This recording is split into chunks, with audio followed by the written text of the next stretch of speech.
नमस्कार, आप सभी दर्शक देख रहे हैं आसनसोल का। मैं खबरीलाल मोहन सिंह। इस वक्त जो आसनसोल की सबकी निगाहें टिकी हुई थी उस खबर पर है। आसनसोल में चल रहा था अवैध कोयले का धंधा। इसको अंकुश लगाने के लिए सीबीआई ने कमर कसी थी। अब सीबीआई कोर्ट में एक करके आज के दिन जो है चार्ज फ्रेम होना था। जो आरोपी हैं अनूप माझी उर्फ लाला, जयदेव मंडल सहित और एक करके कई जो आरोपी सुबह से ही कोर्ट में हाजिरा देने के लिए आए थे। आज चौथा दिन था का, और इस आरोप तय में जो है जो सभी जो 48 जन है वो थे। कुल जो है 50 लोगों के ऊपर जो है आरोप था, और इन आरोपों को देखे हुए जो है आज जो है 48 जन उपस्थित हैं, जिसमें कि एक जन की डेथ हो चुकी है और एक जन विदेश भाग चुका है। और ये 48 जन में से 3 जन ने वर्चुअल है हेयरिंग की है, और जो बाकी 45 जन है वो यहाँ पर उपस्थित थे। और इन 45 जन की उपस्थिति के बाद और 3 जन वर्चुअल के जो सुनानी के बाद ही जो है जो विचारक है उन्होंने इन लोगों पर आरोप तय किया है। और जो है जो 21 जनवरी है, 21 जनवरी को ट्रायल पीरियड जो है वो शुरू होगा। सीबीआई कोर्ट में अब एक एक करके जो है आरोपी अपना पक्ष रखेंगे और अपनी दलीलें रखेंगे। इसके साथ जो है जो देखा गया कि आज इस प्रक्रिया के बाद एक जो हलचल है वो सीबीआई कोर्ट में एवं कोयले के अवैध धंधे से जुड़े हुए लोगों में शुरू हो चुकी है। बोला जा रहा है कि करोड़ों की संख्या में जो ये घोटाला है वो कई करोड़ों की संख्या में यह घोटाला हुआ है। घोटाले को जो है सीबीआई जो है इस पर जांच कर रही है, और सीबीआई ने जो है आज जो है इन लोगों पर 48 लोगों पर आरोप तय कर दिए हैं। अब आगे की प्रक्रिया जो है और सीबीआई अब शुरू करेगी, और जो आरोपी पक्ष के वकील हैं वो भी अपनी दलीलें रखेंगे।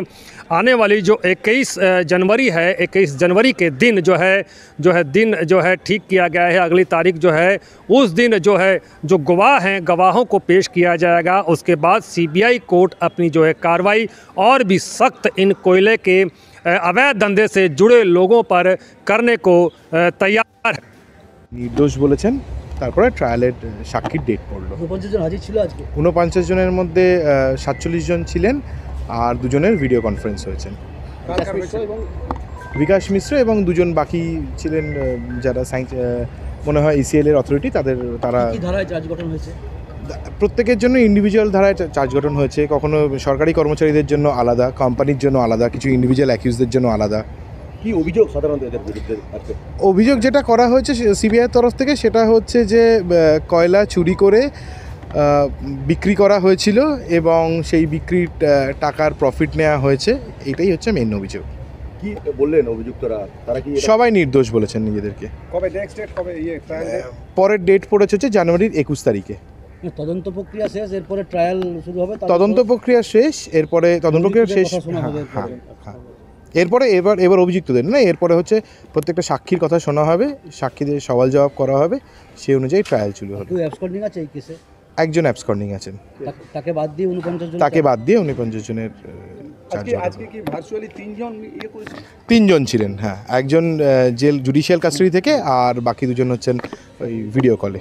21 তারিখে কজনের সাক্ষ্য নেওয়া হবে? দুজনের সাক্ষ্য নেওয়া হবে। টোটাল সাক্ষীর কত আছে এখানে? টোটাল সাক্ষী আছে 400 কত সাক্ষী আছে। অ্যাকচুয়ালি প্রেজেন্ট হয়েছিল, বাকি সবাই ফিজিক্যালি প্রেজেন্ট ছিল। চার্জ সবাইকে যার যে হেডে চার্জ সেটা রেড ওভার করা হলো, সবাই নির্দোষ বলেছে। এবং এরপর 21 জানুয়ারি এভিডেন্স ডেট ফিক্স হয়েছে। এভিডেন্সের কি অভিযোগ ছিল সাধারণত এদের? মেইন যেটা অভিযোগ 120B 409 379 471 আর প্রিভেনশন অফ করাপশন অ্যাক্টের সেকশন 7 আর 13(2) এইটা হচ্ছে মেন অভিযোগ সবার এগেইনস্টে। মানে কি করেছে এরা? অভিযোগ যেটা যে ইসিএল এবং রেলওয়ে সাইডিংয়ের যে এরিয়া সেখান থেকে কয়লা এক্সট্র্যাক্ট করে অসাধু উপায়ে সেগুলোকে ডিসপোজ অফ করেছে। এটা হচ্ছে মেন। সাক্ষীর লিস্ট তো বিরাট, কিন্তু নেক্সট ডেটে যেটা প্রসিকিউশন বলল যে 4 জন অ্যাকিউজডের রেসপেক্টে যে স্যাংশনিং অথরিটি তারা আসবে। প্রিভেনশন অফ করাপশন অ্যাক্টে প্রসিকিউট করতে গেলে স্যাংশন দরকার পড়ে। তো এখানে তো 48 চার্জ ফ্রেম হলো, 48 জনের এগেইনস্টে চার্জ ফ্রেম হলো। ভার্চুয়ালি 3 জন, একজন বিকাশ মিশ্র যেহেতু জুডিশিয়াল কাস্টাডিতে আছে, আর দুজন শারীরিক অসুস্থতার জন্য ফিজিক্যালি আসতে পারেনি বলে ভার্চুয়ালি অ্যাপিয়ার করেছিল। আছে এই কেসে? অ্যাবসকন্ডিং তার তো আগে ফাইল হয়ে গেছে, একজন অ্যাবসকন্ডিং আছে বিনা মিশ্র, তারটা আগে ফাইল হয়ে গেছে।